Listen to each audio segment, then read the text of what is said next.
Good afternoon, everyone. We're going to start the webinar.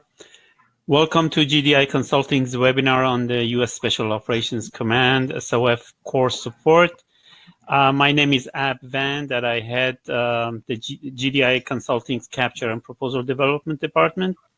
Joining me is Steve Mims, who is one of our senior proposal managers with extensive experience in both capture and proposal development. Steve was a senior proposal manager at General Dynamics before joining us.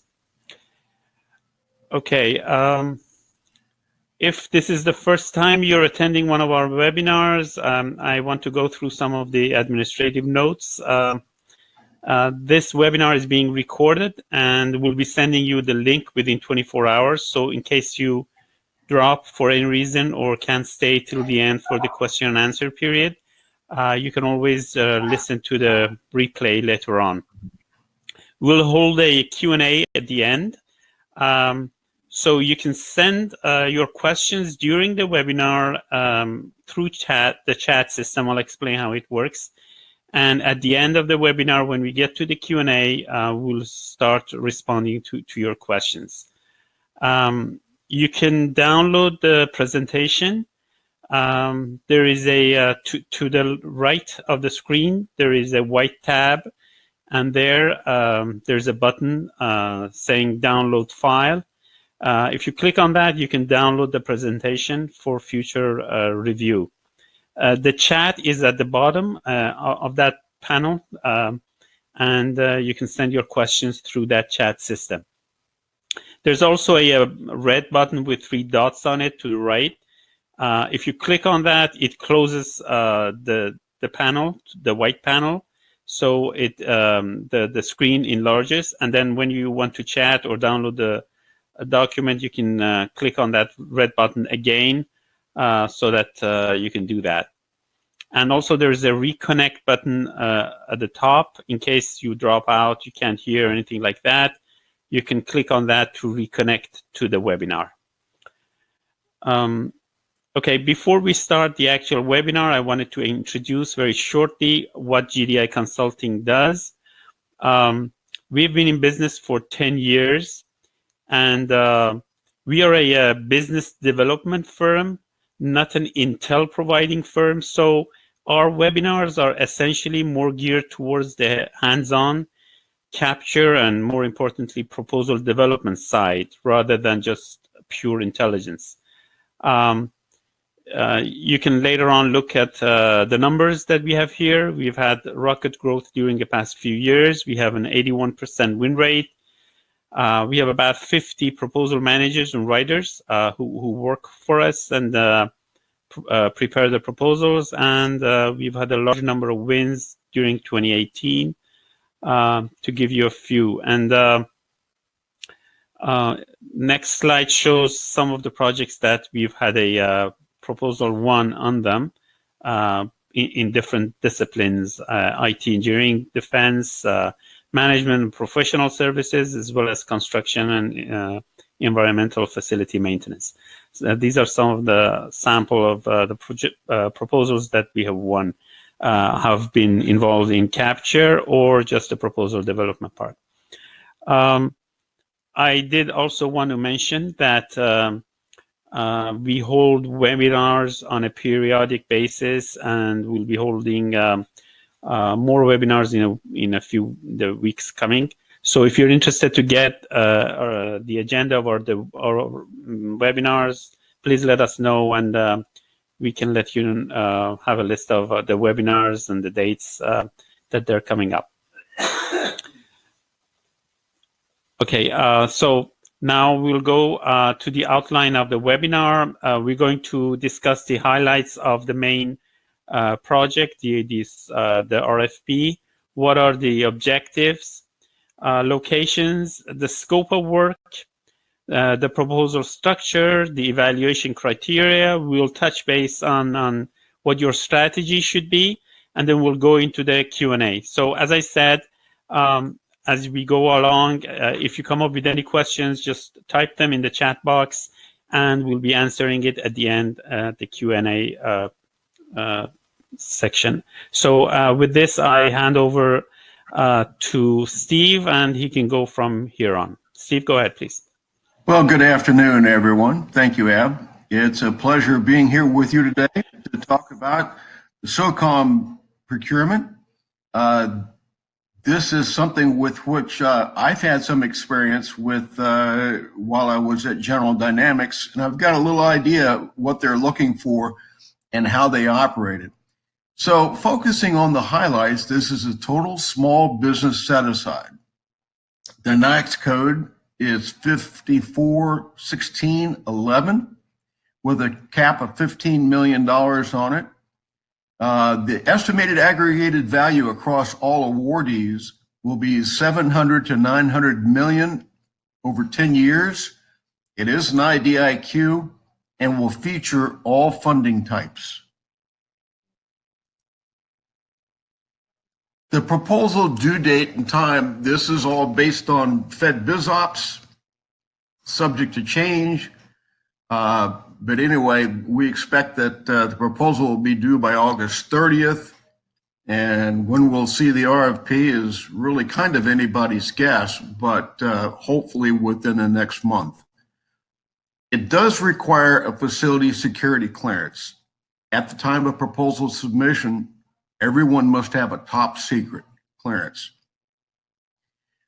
OCONUS operations include personnel located in foreign countries requiring the usual clearances, hazardous duty pay, and export compliance license for training execution, ITAR. So we need to understand the problem as we get into this. Okay, one of the things is that we've encountered is a failure to understand the mission. The requirements are going to be very well spelled out in the task orders, and if you've got any questions, it's better to ask them before you submit the proposal rather than take the chance that you don't hit the point. Understand the solution. Okay, so we need to understand what can go wrong in developing the proposal.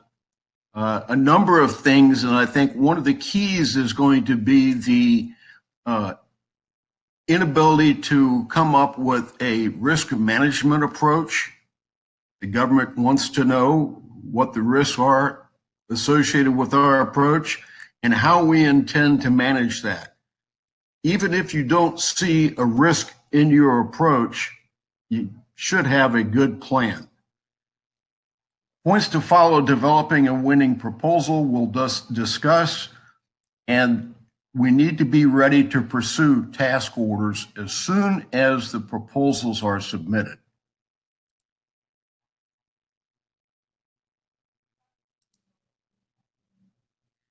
Here are the locations. Okay, typical MacDill Air Force Base, subordinate component commands, and all the requisite locations, CONUS and OCONUS. Fort Bragg, Joint Special Operations Command, Air Force Special Operations Command down at Hurlburt, Camp Lejeune, Marine Special Operations, NAVWAR Spec Warcom, or NAVSpec Warcom, I always mess that up, in Coronado, and the Theater Special Operations Commands in the various locations. The functional areas, it's important to note that the core areas are on the left-hand side. The specifics that they want you to, that SOCOM is going to want you to be prepared to perform are on the right-hand side.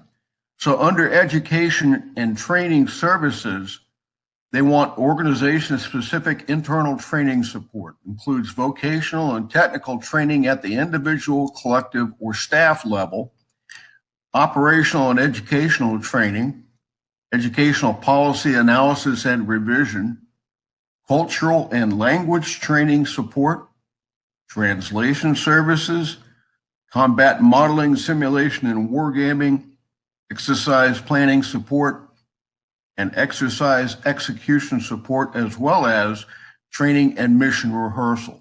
It pretty much covers the waterfront on education and training.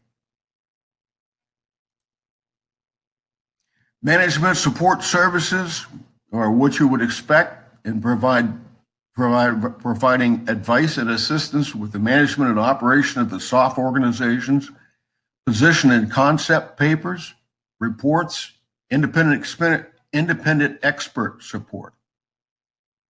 Program management, strategic and operational planning, irregular warfare support, studies and analyses, and acquisition program management. I don't think you'll find they've left anything out.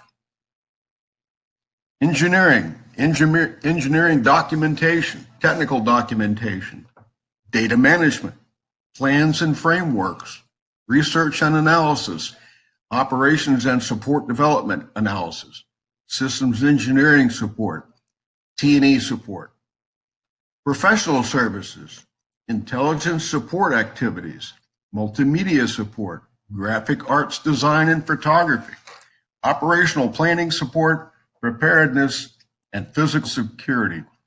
Anybody who's done any work with SOCOM is going to be familiar with all of these requirements.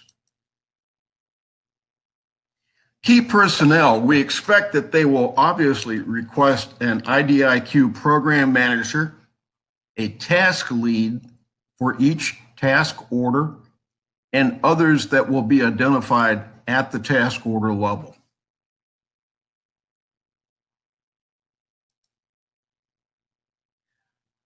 OCI. SOCOM prefers that offerors competing for this effort have no known OCIs. They're not interested only in your ability to develop a firewall. They want you to be clear of OCIs as the time of contract and or task order award. That way they don't have to worry about managing it, and you've got a clean bill of health going into the work. This is not something unusual in that they will have an off-ramp provision, okay? And here's some of the key reasons why you could be off-ramped. Inability to maintain a TS facility clearance. You go dormant. You fail to provide an acceptable proposal on a minimum of one effort per 5 consecutive RFPs, and at least one per 12-month period. They're not looking for people who come in and just hang on and collect IDIQs. They want people who are actually going to do the work. And a contractor doesn't accept an urgent and compelling task order. This is why we're going to talk about the value of teaming in this type of procurement. On-ramp provisions. They don't anticipate any. There is no intent to maintain a certain number of awardees. If utilized, though, that'll be conducted at the beginning of the 2 option periods, using the same evaluation criteria as the original solicitation, incorporating acceptable IDIQ management and substantial past performance. If you get off-ramped, you won't be able to get back on. They are serious about this. Looking at the proposal volume structure, we've got more detail on this further on, but volume 1 will be the administrative and responsibility material. We anticipate no page limit and that it will be evaluated on a pass-fail basis, looking at the facility security clearance, OCI, and small business participation. Not sure how they're going to come out with the finalization on the wording on the small business participation, since this is a small business set aside. My guess is that small business participation requirement won't be there. We'll see. Volume 2, IDIQ management proposal, 50-page limit plus key personnel resumes. Be evaluated on an acceptable, unacceptable level, and applying the technical color-coded rating that we're all used to.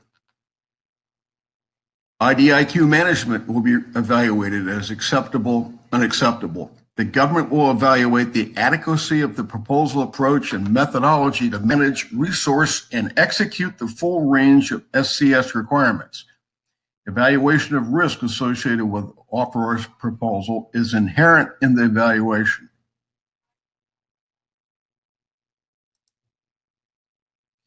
Volume 2 will be the IDIQ management proposal.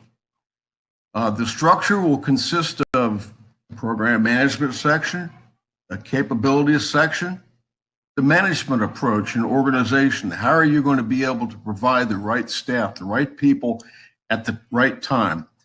Human resource management and process, security management and process, the organizational conflict of interest management process, and the quality control process. Sorry, the dog is alive.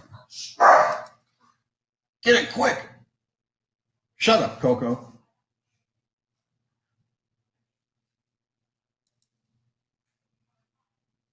I guess Ab didn't tell you that we're all work collaboratively and sometimes dogs bark. Okay.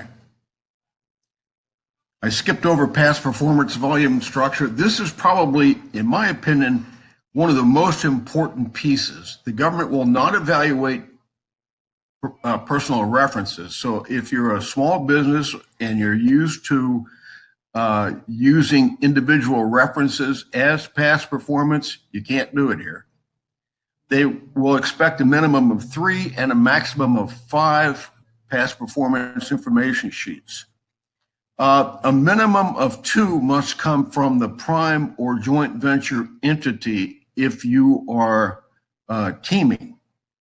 I'm not sure what they're going to do with the joint venture entity because joint ventures typically get a little sticky in the selection of past performance references. So we'll have to wait for some clarity on that one. Past performance effort involved similar scope and magnitude of effort and complexities that this solicitation requires. If you have present or past performance effort involved little or none of the scope and magnitude of the effort, you're not going to get successfully rated. Prime contracts will be awarded to all offerors that receive an acceptable rating for Factor 1, which is the IDIQ management, and Factor 2, a neutral, satisfactory, or above confidence. They want people who are ready, willing, and able to do the work. Here's the criteria. Volume 1, administrative and responsibility material, will include completeness and compliance with the instructions. Cleared top secret facility as accredited by DSS or another government agency. The offeror provides proof of a line of credit of at least $2.5 million. They don't want you waiting for the money first. Adequate information to avoid and or mitigate any current OCI, and valid documentation that you have an adequate accounting system for operating government cost type contracts.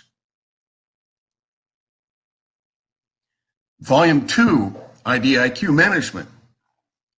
That'll include the adequacy of the proposal approach and methodology to manage, resource, and execute the full range of the SCS requirements, which will include an evaluation of risk associated with the offeror's proposal, which is inherent in the solicitation. The ability to ensure that all resources are available to successfully execute the SCS requirements. These things come out on short notice, and they expect to be able to implement them quickly. Breadth and depth of the capabilities of the offeror, including teaming partners and subcontractors.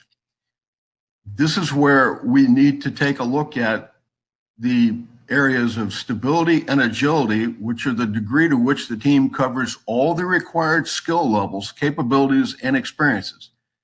The agility and reach, redundancy within the team in a manner that encourages healthy internal competition. Stability ensures equitable workforce. So the empirical summaries of results in transition, staffing, and issue resolution, as well as organizations that are disposed in multiple global locations, demonstrates three imperatives. When you do your past performance, we recommend that we address them specifically to the task order and minimize the cut and paste aspect of it. Management approach and organization, which demonstrates an understanding of the requirements, imperatives including stability, agility, and reach. Volume 3, Factor 2, Past Performance. Here are the ratings. You'll have substantial confidence, satisfactory confidence, limited confidence, no confidence, and unknown confidence, which means that you can't make an assessment rating based on the information provided, or you have no past performance in that area.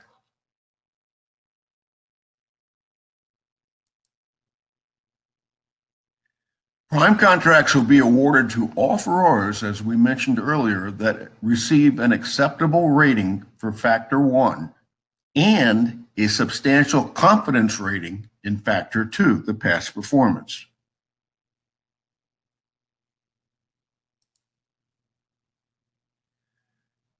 So looking at the win strategy, we've got to make sure that we have all the minimum qualifications.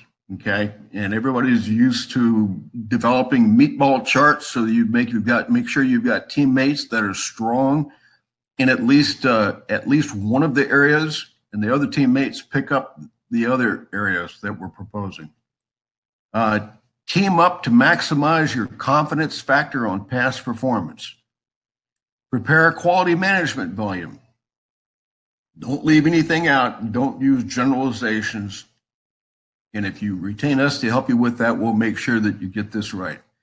Put maximum effort on preparing a past performance volume. Like I mentioned, don't just paste your past performance narratives. Rewrite them entirely. Make sure that your win themes are embedded in your rewrite of the past performances. So many times win themes are omitted and collected finally at the last minute as an afterthought. In general, outsource proposal writing effort. If you don't have people who are familiar with the requirements, then you need to outsource that. We'll talk about that further down the line here on the use of SMEs. Get the proposal reviewed by an independent body, somebody who's familiar with the way SOCOM does business, who's familiar with the way they look at the requirements, and is familiar with the competitive landscape. We like to be able to utilize SMEs, at least at the review side, okay, coming out of SOCOM, retired folks. Don't underestimate the complexity of the proposal. It may seem simple, but it's not. So services we can provide. We provide free consultation. Just make an appointment. Okay, we'll tell you everything we know and give you the best recommendations we have. Prepare a compliance matrix. Prepare a capabilities matrix to assess teaming. It doesn't do a lot of good to wait until you get to pink team or red team to discover that you don't have coverage in certain key areas. Full proposal development. We support development of themes and discriminators as well as graphics. So we're not just managers from the perspective of coming in and watching the calendar and telling everybody else what to do. We get involved. We roll up our sleeves. We can provide staff augmentation, okay, by providing proposal manager and writers, technical SMEs, and providing agency SMEs. Technical SMEs could be somebody that did not necessarily have experience with SOCOM, but may have experience in an environment that is the subject of the task order.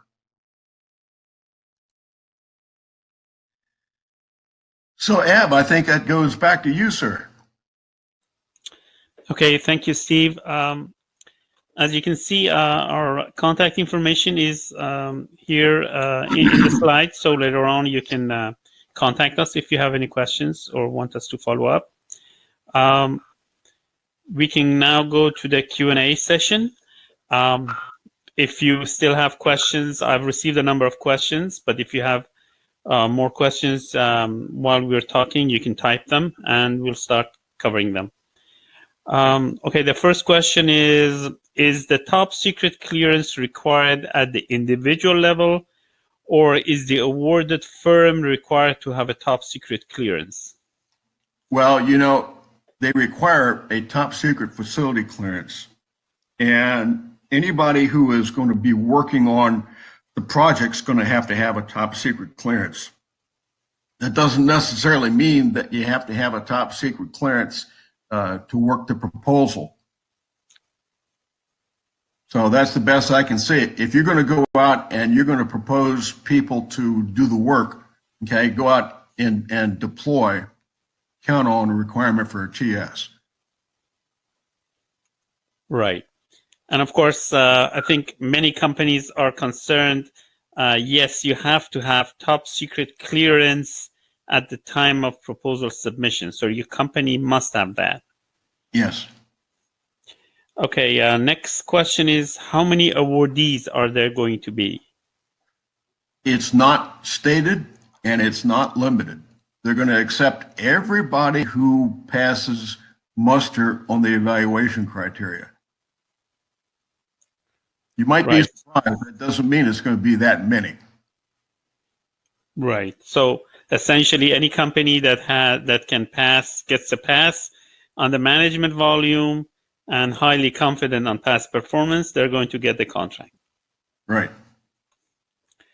Okay. Another question says, do you do full development? Which I answer yes. As Steve said as well, we do full development of proposals in case you want them. Next question, how can we team up with other companies? Well, I can give you a flippant answer, and that's pick up the phone and talk to them. The first thing I would do is develop a capabilities matrix where you go through for your company and say, I've got strength in this area, I have no presence in this area, I've got 2 or 3 people maybe in this area, but we don't have any past performance, and rate them by colors, and then go in and fill in colors to make sure that you've got, you know, for whatever example that you pick, you've got at least a couple of companies that have got that capability, because it may be that when the task order arrives, those people are preoccupied and you don't have access to them. And you're not going to have like 30-day turnaround time on these things. You're probably going to be 2 weeks.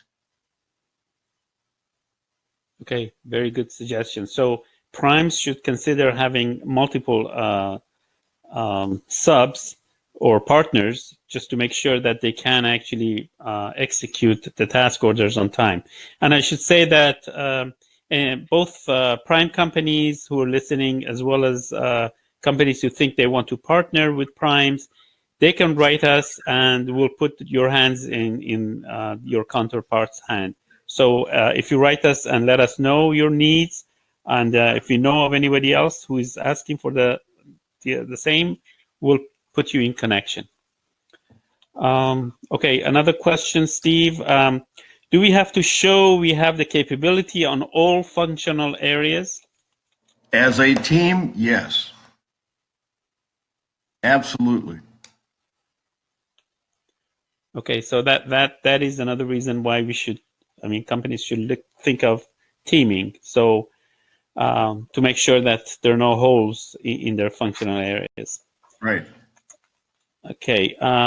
Okay. Last question I have is, you mentioned agency SMEs. What do you mean by that? Well, an agency SME in this case would be somebody, for instance, who came out of SOCOM as a retiree.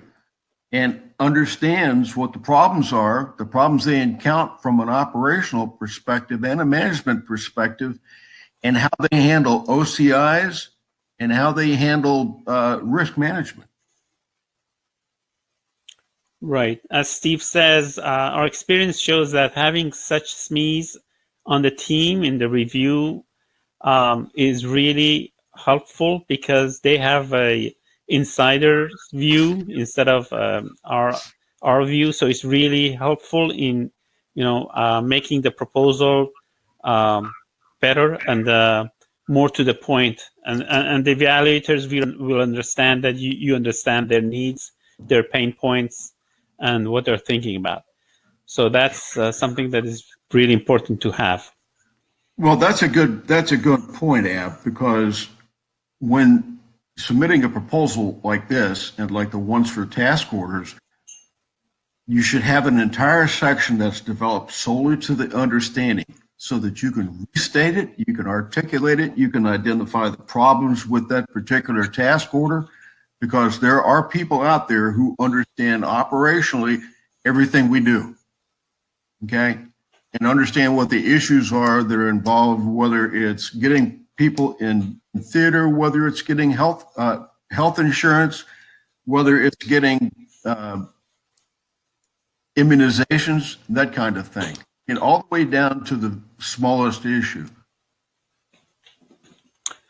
Okay, good. Okay, then with this, we arrive at the end of the webinar. I'd like to thank everyone. And as I said, you have our emails in the slides, and you can write us if you need any question, any help, or if you have any questions. Thank you so much for attending the webinar.